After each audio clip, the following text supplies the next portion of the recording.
lugar? En la piel, tracto respiratorio, por ejemplo en los catéteres. Y de la colonización debe ocurrir lo que mencionamos en la parte anterior para que se dé la infección. Una vez tenemos la infección va a ser localizada, es decir que si la cándida llegó a nivel del tracto respiratorio, pues la enfermedad va a ser del tracto respiratorio local. Ahora, ¿qué va a ocurrir? Como es una invasiva, va a haber una diseminación. ¿Y la diseminación dónde puede ocurrir? Pues a cualquier lugar. ¿Listo? ¿Por qué va a ocurrir esa diseminación? Como en todas las que hemos hablado hasta el momento, porque hay paso a la circulación. Cuando hay paso a la circulación y no hay una neutralización del agente etiológico en sangre, lo que vamos a tener es que la sangre puede llegar a cualquiera de esos lugares y va a generar un cuadro propio del lugar. ¿Cuánto tiempo toma desde la colonización a la diseminación? Depende de la característica del individuo. Digamos, lo dejó avanzar. Por ejemplo, cualquiera de nosotros en este momento ya tuvimos una exposición. Hay colonización porque lo tenemos como comensal en la piel, por ejemplo. Todos eso sí lo vamos a tener porque todos estamos expuestos al medio exterior. ¿Qué va a ocurrir? Resulta que usted tiene ahí su cándida y ha vivido con su cándida desde que nació. Resulta que usted es candidato a un trasplante. ¿Sí? Y en ese momento le inician la terapia previa al trasplante. En ese momento puede arrancar la infección local, es decir, la manifestación cutánea, y automáticamente la diseminación, dependiendo qué tan suprimida esté su respuesta inmune. ¿Sí? Entonces puede ocurrir, como en ese caso, desde el momento del nacimiento de la exposición, pero que la infección se dé a la adultez y que la diseminación ocurra por una condición per se. Entonces, por ejemplo, en un individuo con VIH, de nuevo, tenemos cándida desde el momento en que nacemos. ¿Sí? En mayor proporción los que nacen por parto vaginal, porque obviamente en la cavidad vaginal hay cándida, ¿cierto? En mayor proporción que a nivel cutáneo. Y cuando es la cesárea, pues hay una limpieza a nivel de la piel. Nace el niño, tiene cándida. Toda su vida, llega a la adultez, tiene cándida. ¿Hay colonización? ¿Hay infección? No. Resulta que cuando inicia la actividad sexual adquiere el virus, ¿cierto? Ahora, el virus pues no automáticamente se establece en la enfermedad, entonces aparece acá infecciones menos fuertes o más fuertes dependiendo cómo se va dando el establecimiento de la enfermedad. Pasan los años, la persona no sabe que tiene VIH, ¿cierto? Y se establece como tal ya la inmunodeficiencia. ¿Y qué es lo que vamos a tener? La diseminación. ¿Pero cuándo pasó? Pasó toda la vida hasta que la persona en sus 30, 40 desarrolla como tal la invasiva. ¿Sí? Entonces acá como tal no hay una forma de predecir que es un periodo de incubación de un día, de una semana o de un año, porque ahí va a ser completamente dependiente de las características per se del individuo. Entonces, estamos hablando de cándida álbica, ¿cierto? Entonces decimos que a nivel global es la más prevalente. Todo lo que estamos hablando es de cándida, pero no es la única en generar estos cuadros invasivos. Observen. Tenemos la glorata, la parapapolis y la tropicalis. Azul, verde y amarillo. Entonces observen cómo empieza a fluctuar, por ejemplo, la globata en Estados Unidos. Por ejemplo, en Brasil aparece la parapapolis acá. ¿Sí? En Australia vuelve a aparecer la globata, generando estos mismos cuadros. Claro, acá de qué va a depender, no solo de la levadura, sino completamente del individuo. Y esto es un estudio basado en individuos con VIH, que es donde les decía que clásicamente la enfermedad tiende a ser más prevalente. Entonces, ¿qué es lo que va a ocurrir? Resulta que nosotros tenemos a nivel del intestino la infección, ¿cierto? Entonces, Cándida estaba como comensal en ese intestino, vivía ahí, por ciertas características se dio la adhesión, ¿cierto? La colonización y empezó a haber la penetración de las hifas, que es eso que ustedes ven acá. ¿Qué va a ocurrir? Que va a salir del intestino, ya sea porque alcanzó cavidad hemática, ¿cierto? O porque ustedes ven acá como el intestino tiene algún tipo de laceración o se ha realizado algún tipo de procedimiento. Por ejemplo, un individuo que le tenían que realizar una intervención por X característica a nivel del intestino, observen cómo empieza a salir la levadura, es decir, que aprovecha como la condición del individuo para empezar a diseminarse. Porque llegan las catéteres o las cánulas, observen cómo se genera biofilm y empieza a colonizar. Y tenemos lo que nosotros llamamos una candida, que es la diseminación o una candidiasis invasiva, la diseminación a nivel de la circulación, ya sea a la cavidad abdominal, al hueso, al cerebro, al ojo, al corazón, a cualquier lugar. Y ahí la patología va a depender netamente pues, del lugar a donde ha llegado Candida. Ahí no podemos hablar que siempre va a haber fiebre o que siempre va, no, va a depender de la localización. Esa candidiasis invasiva, los cuadros más comunes son, por ejemplo, la que se presenta en piel y uñas, que es lo que vemos acá, que era lo que les decía, el fenómeno de tener cándida en la piel, una pequeña lesión, usted rascarse, no se lava las manos y se rascó otro lugar, ¿cierto? Y luego se llevó los dedos a la boca o luego los pasó al ojo, ¿sí? Observen acá cómo ya hay la generación del manto, sí, igual acá. Sí. Observen las uñas. Diferente a lo que veíamos con la onicomicosis, ¿no? Donde el crecimiento o la flexión de la uña pues es diferente. Acá hay compromiso a nivel del tejido, no solo de como tal en la uña. La congénita. Entonces ustedes pueden ver, observen a nivel de la oral, la cutánea. Tal vez son las dos manifestaciones más comunes en la congénita.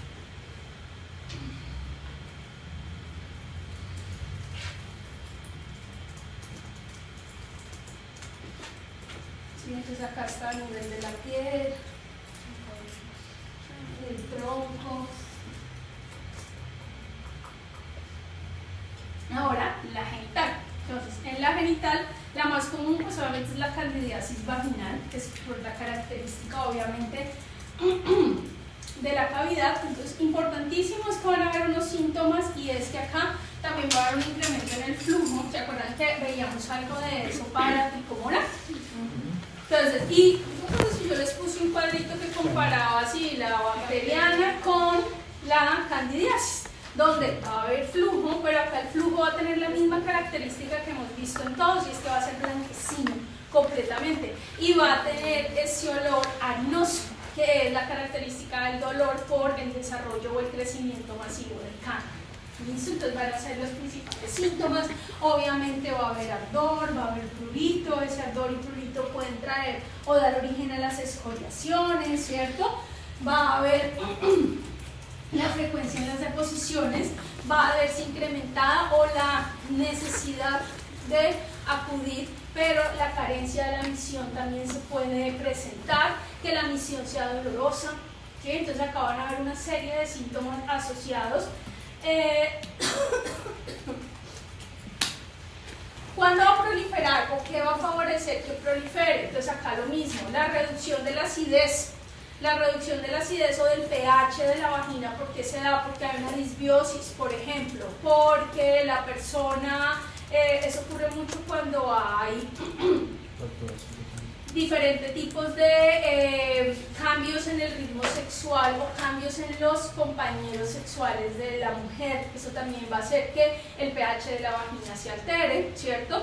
Que como tal, digamos, la celularidad de la vagina se vea alterada y por lo tanto aparezcan este tipo de infecciones, ciertos cambios hormonales que van a favorecer también que prevalezca la enfermedad, el sistema inmune totalmente, si la mujer está cursando por algún periodo de supresión, en el embarazo puede ocurrir, aunque en el embarazo las micóticas no son comunes, las más comunes son las bacterianas, ¿sí? Por la característica de la supresión y de la prevalencia. Si nosotros ponemos en una relación bacterias, hongos, pues siempre las bacterias van a estar en mayor proporción y por lo tanto van a proliferar.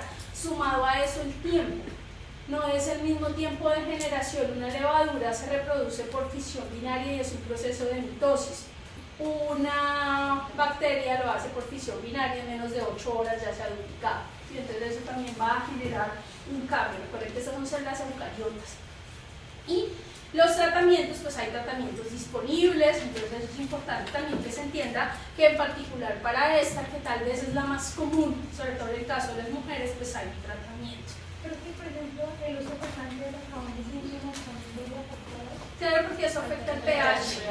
El uso de protectores diarios, cuando no se hace el cambio adecuado, o sea, los protectores, así como las toallas higiénicas, son dispositivos que requieren un recambio continuo, y más porque todo el tiempo hay sudor y hay secreción y empieza a haber humedad. Y se acuerdan que en la primera clase decíamos que una característica de los hongos es la humedad. Si hay humedad, ahí va a crecer cualquier cosa, entonces eso va a favorecer que se dé la infección.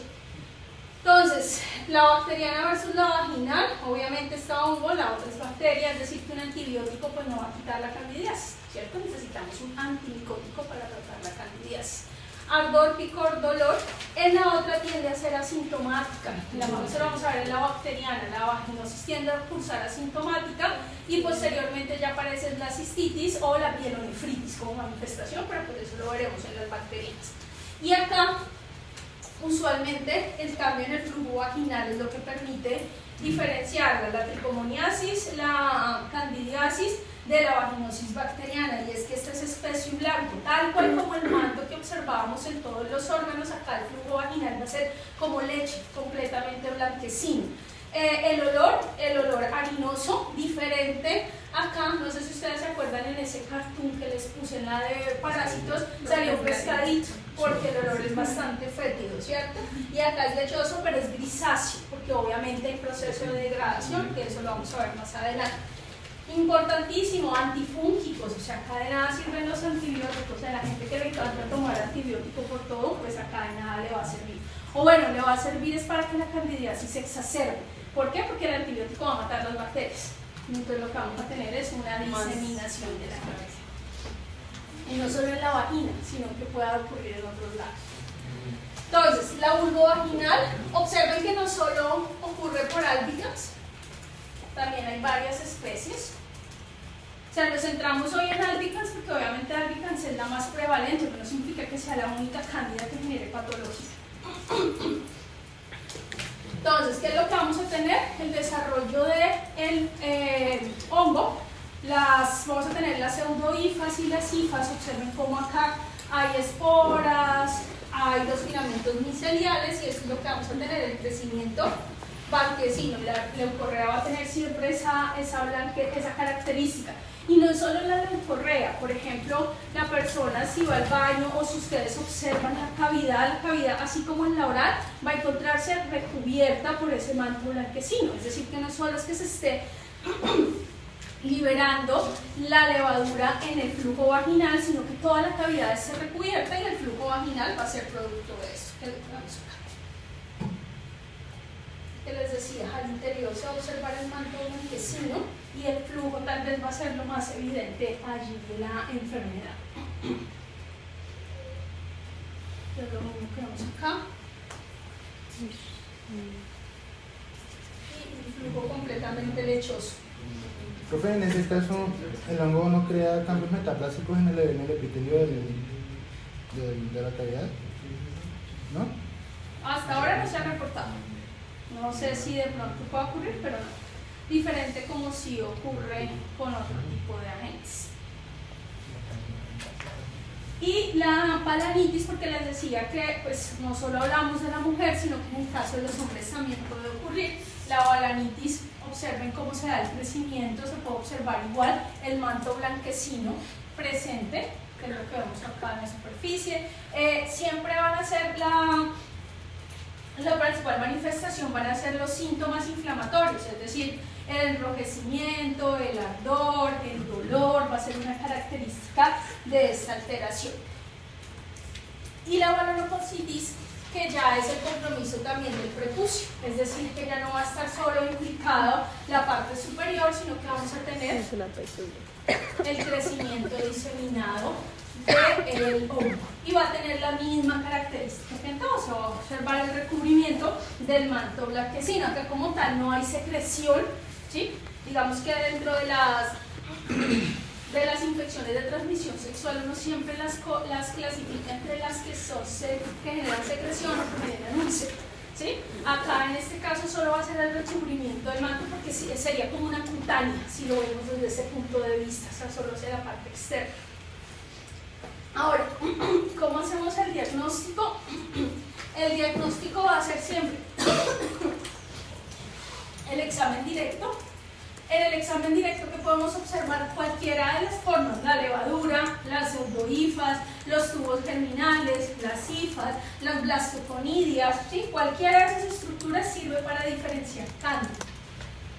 Puede ser ya sea en la secreción vaginal, en la muestra de la cavidad oral, a nivel cutáneo del raspado que se hace o cuando tomamos una biopsia. Y lo que vamos a observar es exactamente lo mismo. ¿Con qué se observa? Con cualquier tipo de tinción. Ya que no requerimos solo gramos, solo plata, no. Cualquier tipo de tinción permite observar cualquiera de las estructuras. ¿Listo? Esa es una característica que vamos a tener siempre. A nivel de los cultivos, son cultivos que aparecen relativamente rápidos, es decir, que en 48 horas ya tenemos el crecimiento. Podemos en el caso de los cultivos diferenciarlas entre colonias, si son las colonias opacas, si son las colonias blancas o si son las colonias grises, y eso permite hacer la identificación de especies, muchas veces en esas colonias y con medios cromógenos. Los medios cromógenos son medios de cultivo que tienen indicadores. Por ejemplo, que de una especie de cándida a otra hay una que metaboliza la lactosa y otra que metaboliza la fructosa. Entonces, en el medio de cultivo yo agrego un indicador que cambia de color, por ejemplo, pasa de rojo a amarillo o de amarillo a rojo, cuando la bacteria la levadura ha metabolizado la lactosa. Entonces, ¿cómo sé? Pues si hubo el cambio de color significa que sí metabolizó la lactosa y por lo tanto sé que esa es la especie X. ¿Sí? Eso ocurre y eso lo vamos a ver en bacterias en detalle y son formas fáciles de poder identificar y que no necesariamente requerimos hacer o emplear una técnica molecular, porque algunas veces costo efectivo, las moleculares son mucho más costosas. Inclusive hasta en los hemocultivos crecen bastante bien. Y hay otra serie de técnicas, por ejemplo, la detección de antígenos del glucano, del aranitol, de la detección de la enolasa, anticuerpos, por ejemplo, antimicelio de cándida, o la detección de secuencias de DNA, que eso se hace por PCR, que es lo que les decía. Esas son muchísimo más específicas y nos van a diferenciar entre especies, entre serotipos. Es decir, dentro de la albican, si estamos hablando de un serotipo más agresivo o menos agresivo de otro, pero como les decía, eso va a depender mucho del costo, ¿no? Y de la disponibilidad que es con la que se cuenta en los centros de salud. Acá en el hospital tienen un equipo que es bastante útil, porque básicamente por PCR, con una sola muestra, se puede diferenciar los patógenos más comunes. Entonces le identifica en una sola sonda si hay las bacterias más comunes, los hongos más comunes, incluyendo cándida, y algunos parásitos. Entonces, digamos que en esos casos pues es bastante útil y pues un patógeno que es bastante común, que no es rebuscado y pues que se encuentra la disponibilidad para poder hacer la detección.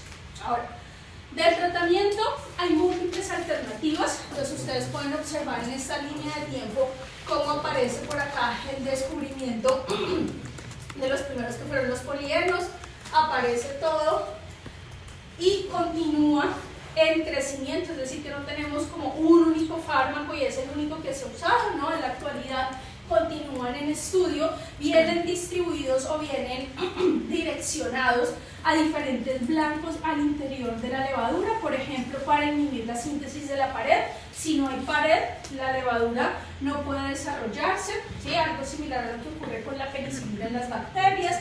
La síntesis de ergosterol, ¿se acuerdan del ergosterol que decíamos que era lo único diferente en la membrana de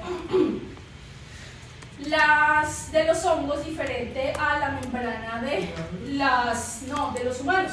Nosotros tenemos colesterol. ¿Sí?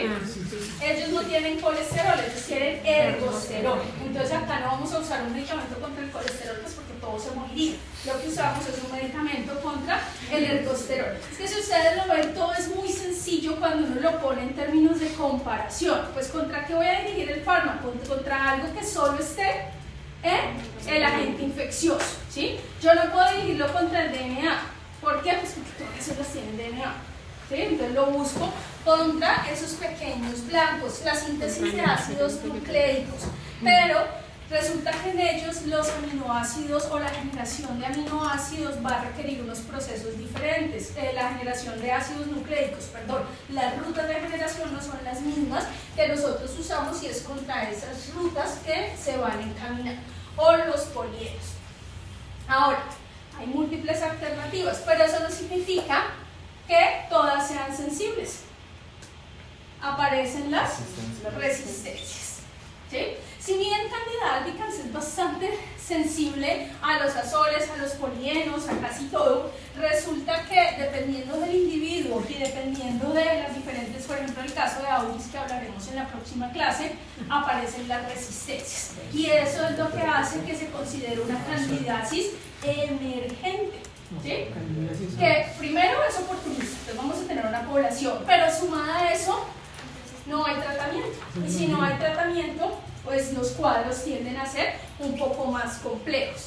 Ahora, ¿que cómo o por qué se vuelve resistente? Porque, por ejemplo, activa bombas de flujo. Entonces, pues el medicamento llega, el medicamento tiene que ingresar y debe estar dentro de la célula para que sea efectivo. ¿Qué es lo que hace la célula? Que lo saca. Conforme ingresa, hay una bomba de flujo que lo va a estar sacando. Puede haber mutación de los blancos, ¿sí? De las proteínas, por ejemplo, implicadas. Si estamos bloqueando la síntesis de ergosterol, resulta que en la síntesis de ergosterol participa la proteína E1 y esa es la proteína que vamos a bloquear, pues el hongo sencillamente genera una variante de esa proteína, porque recuerden que acá todo es dinámico, ¿no? Diferentes mutaciones de proteínas, ¿cierto? Que básicamente lo que van a favorecer es que los blancos contra los que estén dirigidos ya no existan o estén modificados. Y por eso es que tenemos las resistencias tan comunes para esta enfermedad. Una pregunta, ¿esas bombas de flujo son variables? ¿Variables en qué sentido? Porque, o sea, ¿no sería más fácil como que poner el medicamento y, no sé, algo que le ayuden a encontrar esas bombas de flujo, las desactive o las inhiba o algo por el estilo? No. Hasta ahora, incluso eso lo vamos a ver un poco en los fármacos bacterianos, que tal vez las bombas de flujo se describieron principalmente en las bacterianas, pero nada que... Básicamente lo que se hace es que se buscan medicamentos que tengan un mecanismo de acción diferente o que no active. También acá va a depender mucho la activación de la bomba de flujo en la vía de señalización que genere el medicamento. Es decir, si el medicamento genera cascada X que va a generar la bomba de flujo, pues se busca un medicamento que vaya por otra vía de señalización o que tenga otro blanco. Pero como tal que uno haga una terapia combinada, por ejemplo, en el antimicótico más el que inhiba, y no es algo que la levadura exprese continuamente o la bacteria, son las dos que lo presentan. Ellos normalmente tienen genes para esas bombas que siempre están silenciados y solo en el momento en que se da la presencia del tratamiento es que se empiezan a sobreexpresar. Y simplemente para recordarles la importancia del microbioma, ¿no? Y a lo que alguien preguntaba ustedes hace un momento, el trasplante, ¿sí? Cuando se usa, por ejemplo, en la infección por Clostridium, en la colitis ulcerativa, en ciertos, por ejemplo, en pacientes con, aunque en estos pacientes con leucemia no aplica tanto como si lo vamos a ver con criptococo, acá cuando se hace el trasplante de médula para generar la enfermedad de injerto contra huésped, se usa el trasplante de materia fecal para poder contrarrestar el crecimiento de esa cándida. Los probióticos que obviamente van a fortalecer ese microbioma, y es importante, ¿por qué? Porque ya hablábamos que todo funciona de manera coordinada para poder o generar la enfermedad o contrarrestar la enfermedad. Y la dieta, ¿no? Es súper importante la dieta. Preguntas de esta parte de Cándida. A nivel del hemograma no se ve reflejado mucho. Pues va a depender mucho, por ejemplo, en la invasiva, del órgano al que haya llegado, ¿no? Entonces, pero acá como tal que usted diga, "Ay, es que los eosinófilos están disparados o los neutrófilos", digamos que de manera general va a haber una alteración tanto de monocitos, que son las principales células en el reconocimiento, y neutrófilos. Acá por la respuesta, eosinófilos poco u otros, pero que uno diga que es sistémico y que todo se va a ver, no. Ahora, que dependiendo de qué tan masiva sea la infección y tan alterado esté el órgano, pues sí van a haber ciertos momentos en que el hemograma va a arrojar algo, pero rutinariamente que usted lea el hemograma y diga, ¿eso es una micosis? No. Y sumado a eso la manifestación como tal, como ustedes vieron, el manto blanquecino es muy sugestivo, ¿sí? Acá no es el crecimiento rojizo que usted diga, ay, ¿qué será? No, acá hay todo el crecimiento blanquecino que automáticamente hace sospechar o hace suponer que es una candidiasis. Muchas veces ni siquiera piden nada, por ejemplo en la vaginal, o sea, simplemente por la observación ni siquiera muestra, automáticamente se envía, o por la descripción de los síntomas, automáticamente se envía tratamientos sin la solicitud de algún paraclínico. ¿Sí? Lo mismo en la cutánea. Preguntas, chicos. ¿Nada, todo claro?